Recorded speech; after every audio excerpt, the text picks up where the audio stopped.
Hello guys, welcome back to my YouTube channel architecture life and studies. तो आज की जो टॉपिक की वीडियो है वो है बेसिकली ये कि जेईई मेन पेपर 2 का हमारा रिजल्ट आ चुका है, बच्चों के पास रैंकिंग आ चुकी है। डिफरेंट टाइप्स ऑफ स्टूडेंट हैं, आज तीनों टाइप ऑफ स्टूडेंट्स के बारे में बात करेंगे। और बेसिकली जो वीडियो का टॉपिक होने वाला है वो होने वाला है कि जेईई मेन पेपर 2 का रिजल्ट आ गया, अब इसके बाद क्या करना। तो जो रिजल्ट आता है उसके बाद आपको क्या क्या चीजें प्रोसेस, क्योंकि काउंसलिंग में अभी टाइम है, जो हमारा जोसा और सीसैब की काउंसलिंग होने वाली है उसमें अभी टाइम है। तो जिन बच्चों के अच्छे स्कोर्स आए हैं उनको क्या क्या चीजें तैयार कर लेनी चाहिए डॉक्यूमेंट में, जिनका रैंक इधर उधर है उनको क्या करना चाहिए, मतलब जो 50-50 के चांसेस में है, और कुछ ऐसे बच्चे हैं जिनका रैंक बहुत कम आया होगा। तो तीनों टाइप के स्टूडेंट्स के बारे में मैं आज आपसे बात करूंगा, ठीक है। तो सबसे पहले हम देख लेते हैं कि किस टाइप के स्टूडेंट हैं और बेसिकली कितना है।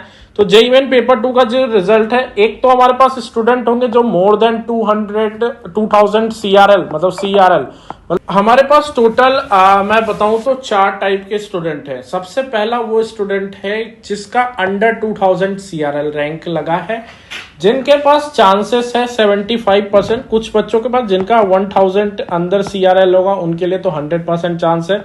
जिनके पास 1500 के अंदर CRL होगा और ओपन कैटेगरी से बिलोंग करते हैं तो उनके पास भी 75% की क्राइटेरिया के कारण उनके पास भी 80% तक चांसेस है कि उनको अच्छे कॉलेजेस मिल जाएंगे, 100,000 से लेकर के 1500 के अंदर के बच्चों के।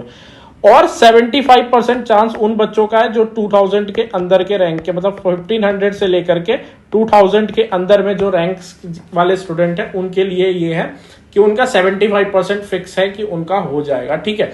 तो वैसे बच्चे जो 2000 अंदर CRL रैंक के अंदर हैं, आप देखो एक चीज ना चेक कर सकते हो कि आप सेफ हो कि नहीं हो। उसके लिए आपको कुछ नहीं करना, गूगल पे जाके बस इतना लिखना है जोसा ओपनिंग एंड क्लोजिंग रैंक, ठीक है। सबसे पहली जो वेबसाइट खुल के आएगी उसको आपको खोलना है। अभी देखो ना सर्वर एरर दिखा रहा था, मैंने कल देखा था, कल रात जब मैं कंटेंट बना रहा था उस टाइम मैंने चेक किया तो सर्वर का एरर दिखा रहा था। अगर आपको कुछ इस तरीके का नहीं दिखाता है खोलने के बाद तो इसका PDF ना मैं अपने टेलीग्राम चैनल पे डाल दूंगा, जिसमें डिफरेंट स्टेट के, जैसे MNIT भोपाल है यहाँ पे, तो MNIT भोपाल का home state open category general का जो ओपनिंग रैंक था वो 5092 था और जो क्लोजिंग रैंक था वो 2420 रैंक था। तो ये जाकर के आपको एक बार चेक कर लेना है, ठीक है। ये आपको मिल जाएगा जोसा की ओपनिंग एंड क्लोजिंग रैंक 2022 के, ठीक है। ये 2000 में उनका बता रहा हूं जिनका कोई कैटेगरी नहीं है और जिनका कोई होम स्टेट नहीं है, ठीक है। क्यों? क्योंकि ये 75% की क्राइटेरिया के हिसाब से मैंने 500 या 400 थोड़ा सा बढ़ा दिया है, ठीक है, पिछले बार। अब कुछ ऐसे बच्चे होंगे जिनका मोर देन 2000 रैंक होगा, जिनका 50% का चांस है कि मे भी मिले, नहीं भी मिलेगा। उनके लिए क्या करना है, उनके लिए देखो सबसे पहला तो वो स्टूडेंट थे जो अंडर 2000 रैंक के अंडर में थे, उनको क्या करना है, उनको सारे डॉक्यूमेंट्स रेडी करने हैं। क्या क्या डॉक्यूमेंट्स से ही आपके जोसा की काउंसलिंग स्टार्ट होती है। तो सबसे पहला डॉक्यूमेंट होता है सीट सिलेक्शन, जो आप डिफरेंट कॉलेजेस की प्रेफरेंस ऑर्डर बनाओगे ना, जैसे हर डिफरेंट जैसे SPA दिल्ली को हम सबसे ऊपर रखते हैं, ठीक है। नेक्स्ट हमारा भोपाल आ जाता है, ठीक है। नेक्स्ट विजयवाड़ा आ जाता है, फिर बीच में NIT त्रिची, NIT कैलिकट भी आता है। तो इस तरीके से एक हायरार्ची बनाते हैं हम डिफरेंट कॉलेजेस की, जो मैं आपको प्रोवाइड करूंगा, उसका आप टेंशन मत लो। जैसे ही जोसा की काउंसलिंग स्टार्ट होगी मैं ये चीज आपको प्रोवाइड कर दूंगा। तो सबसे पहले हमें क्या चाहिए, जोसा का सीट जो आपने अलॉट किया है, जो भी आपका डॉक्यूमेंट में आपको सीट अलॉट हुआ है, आपने जो हायरार्ची सेलेक्ट की थी उसमें जो आपको सीट अलॉट हुआ है, तो सबसे पहले वो एक डॉक्यूमेंट आपको चाहिए। उससे पहले हमें क्या क्या डॉक्यूमेंट रेडी करना है, देखो 3 पासपोर्ट साइज फोटोग्राफ आपको आपके पास होना चाहिए। जेईई मेन का एप्लीकेशन फॉर्म आपके पास होना चाहिए, कैंडिडेट का अंडरटेकिंग होना चाहिए, proof of seat acceptation and fee payment, ये तब मिलेगा जब जोसा का टाइम आएगा, ठीक है। ये 2 ऐसे डॉक्यूमेंट है जोसा के टाइम में आपको मिलेंगे, ठीक है, जोसा के मतलब प्रोसेस के अंडर मिलेंगे, ठीक है। जेईई मेन का स्कोर कार्ड आपके पास होना चाहिए, जेईई मेन का एडमिट कार्ड होना चाहिए। बहुत बच्चे खो देते हैं, ठीक है, इसीलिए मैं आपको बता दूं अभी से डॉक्यूमेंट रखना, ठीक है, क्योंकि जोसा में टाइम है। 10th का डॉक्यूमेंट आपका चाहिए, 12th का डॉक्यूमेंट चाहिए, वैलिड आइडेंटिटी कार्ड मतलब आपके पास एक आधार कार्ड होना चाहिए, मेडिकल सर्टिफिकेट उसी टाइम बनाइएगा, ठीक है, लगभग 10 से 15 दिन पहले बना लीजिएगा, जोसा से 10 दिन पहले बना लीजिएगा मेडिकल सर्टिफिकेट। कैटेगरी सर्टिफिकेट, अगर आप सबसे इंपॉर्टेंट हो जाता है हमें डॉक्यूमेंट बनाना, जो डॉक्यूमेंट मैंने आपको इस वीडियो में बोला है डॉक्यूमेंट, उसका सबसे ज्यादा मैटर ये है कि अगर आपने किसी कैटेगरी से अप्लाई कर रखा है जोसा में या फिर जेई मेन में, तो आपको अपनी कैटेगरी का डॉक्यूमेंट बना करके रखना है, ठीक है। तो कैटेगरी का डॉक्यूमेंट ऑब्वियसली आप बनवा ले अगर आपने कैटेगरी में अप्लाई कर रखा है, चाहे वो ओबीसी कैटेगरी हो, चाहे आपकी ईडब्ल्यूएस कैटेगरी हो, ठीक है, ओबीसी एनसीएल, ठीक है, ओबीसी एनसीएल, ईडब्ल्यूएस या फिर एससी या फिर एसटी, या फिर अगर आपने पीडब्ल्यूडी में अप्लाई कर रखा है, ठीक है। तो ये जितने भी डिफरेंट कैटेगरीज हैं इनके आपको पोर्टल पे चले जाना है और इनका जो फॉर्मेट है उस फॉर्मेट में तहसील से सिग्नेचर लेकर के आपको ये सारे डॉक्यूमेंट्स रेडी कर देने। मेनली जो होता है वो ओबीसी एनसीएल का होता है, ओबीसी एनसीएल का सर्टिफिकेट आपको चाहिए होगा जो कि सेंट्रल गवर्नमेंट का होगा, ठीक है। पीडब्ल्यूडी सर्टिफिकेट, अगर आप पीडब्ल्यूडी सर्टिफिकेट अगर आपने भर रखा है तो, और मैंने जो फर्स्ट में आपको बताया था जो हायरार्ची आपने लिया है जो जोसा के टाइम में आप डिफरेंट कॉलेजेस के प्रेफरेंस ऑर्डर को सेट करोगे, उसका भी एक कॉपी आपके पास रहना चाहिए। तो अभी से लेकर के जो भी डॉक्यूमेंट धीरे धीरे आपके पास आते रहेंगे, जैसे फर्स्ट ऑफ एग्जांपल जोसा का जितना भी डॉक्यूमेंट है, ये 3 डॉक्यूमेंट आपको जोसा के टाइम में मिलेगा और बाकी सारे डॉक्यूमेंट्स अभी से आपको धीरे धीरे करके एक जगह पे रख लेने हैं, क्योंकि जोसा के टाइम में आप ये सारे डॉक्यूमेंट अपलोड कर सको, ठीक है, वहां पे। अब दूसरा बात आता है, देखो जो बच्चे 2000 रैंक के अंडर में, उनको जोसा भी में भी अप्लाई करना पड़ेगा और साथ में सीसैब की भी काउंसलिंग करानी पड़ेगी। तो उनके पास अभी 2 चीज का ऑप्शन है, एक तो वो अपने नाटा पे फोकस करे, साइड में अगर उनकी कोई कैटेगरी है तो वो कैटेगरी सर्टिफिकेट भी बनवा करके रख लें, ठीक है।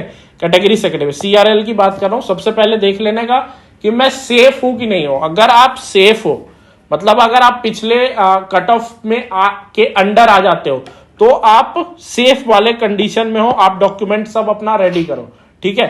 अगर आप 50-50% वाले कैटेगरी में आते हो, मतलब जैसे कि उसका कट ऑफ लगभग 400 गया है, तो अगर आप 500 रैंक के अंडर में आते हो तो मतलब आप इस वाले कैटेगरी में आप नाटा की भी प्रिपरेशन करो। अगर आपको आर्किटेक्चर में नहीं जोसा और नहीं अगर जोसा से मिलता है तो हमें नाटा से कोई ना कोई गवर्नमेंट कॉलेज मिल जाए, ठीक है। तो नाटा या फिर डॉक्यूमेंट प्रिपरेशन आप अपना करके रखो।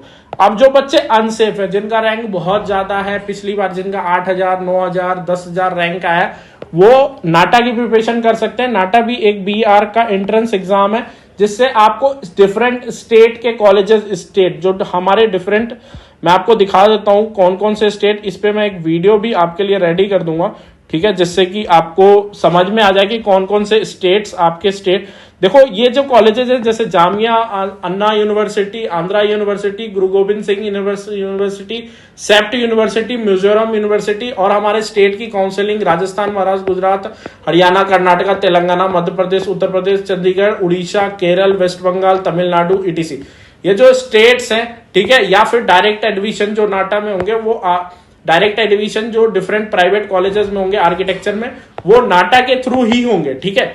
तो अगर नाटा के थ्रू होंगे तो जो बच्चे अनसेफ हैं, जिनका रैंक बहुत ज्यादा है, वो जोसा की काउंसलिंग कराएं, ठीक है, साथ में करा दें। कराने के लिए कोई मना नहीं है, पैसे लग नहीं रहे तो वहां आप करा सकते हैं, लेकिन साथ में जम के नाटा की प्रिपरेशन करें, जिससे कि आप नाटा की तैयारी, मतलब नाटा के लिए आप एलिजिबल हो जाए। और जिनका 75% नहीं है इस बार, वो भी साथ साथ में नाटा की प्रिपरेशन करें, क्योंकि नाटा की प्रिपरेशन अगर करोगे तो कोई ना कोई गवर्नमेंट कॉलेज तो मिल ही जाएगा, अगर आपको 50% एग्रीगेट है पीसीएम में तो, ठीक है। इसके साथ मैं आपको एक चीज और बता दूं कि हमारा 3rd अटेम्प्ट का कोर्स रिलीज हो चुका है, ठीक है। 3rd अटेम्प्ट का मैंने नाटा का कोर्स रिलीज कर दिया है। हमारा बहुत अच्छा रिजल्ट रहा है फर्स्ट अटेम्प्ट में। सेकंड अटेम्प्ट में अभी बच्चे हमारे सेकंड अटेम्प्ट का पेपर देने जाएंगे। ये हमारे 2022 का रिजल्ट है, जिसमें एसपीए वगैरह, SPA Bhopal, SPA Vijayawada, Jamia, CCA, VNIT Nagpur, MNIT Bhopal, NIT Jaipur, Kamla Raheja, sir J college of architecture Jadavpur, ये जो डिफरेंट टॉप के कॉलेजेस होते हैं, ठीक है, उन सब कॉलेजेस में आर्चओसीएल ने 2022 में बहुत सारे स्टूडेंट्स दिए थे, ठीक है। तो अगर आप हमें एज अ मतलब कोच मतलब हमारे कोर्स को ज्वाइन करना चाहते हो तो ज्वाइन कर सकते हो। हमने थर्ड अटेम्प्ट का कोर्स रिलीज कर दिया है, जिसका लिंक मैं डिस्क्रिप्शन बॉक्स में डाल दूंगा और साथ में एक गूगल फॉर्म भी डाल दूंगा। अगर वो आप कंप्लीट करते हो तो हमारे टीम मेंबर्स आपसे कंसल्ट, वो आपको प्रॉपर डेमो देकर के गाइड करेंगे कि कैसे आपको कोर्स इनरोल करना है, क्या क्या चीजें मिलेगी। तो आप अगर वैसी क्वेरी चाहते हो तो नीचे एक गूगल फॉर्म है, उसका आप एज अ क्वेरी इंक्वायरी भी फॉर्म फिल कर सकते हो, ठीक है। मिलते हैं अपने नेक्स्ट वीडियो में, जिसमें हम डिटेल से बात करेंगे कि नाटा के डिफरेंट कौन कौन से स्टेट है काउंसलिंग कराते हैं और उनके स्टेट की वेबसाइट क्या है। वेबसाइट की लिंक्स मैं आपको प्रोवाइड कर दूंगा, जिससे कि आप रेगुलर चेक करते रहे कि उनके वेबसाइट पे क्या अपडेट है। कभी मैं बिजी रहता हूं तो शायद वीडियो ना बना पाऊं, तो आप अपना रेगुलर चेक करते रहोगे, ठीक है। बाकी चैनल को सब्सक्राइब करके रखना और बेल आइकन के साथ रखना। आगे जो भी अपडेट होगी नाटा जेईई के रिगार्डिंग आपको मेरे चैनल पे मिलती रहेगी। चैनल को जरूर सब्सक्राइब करना, ठीक है।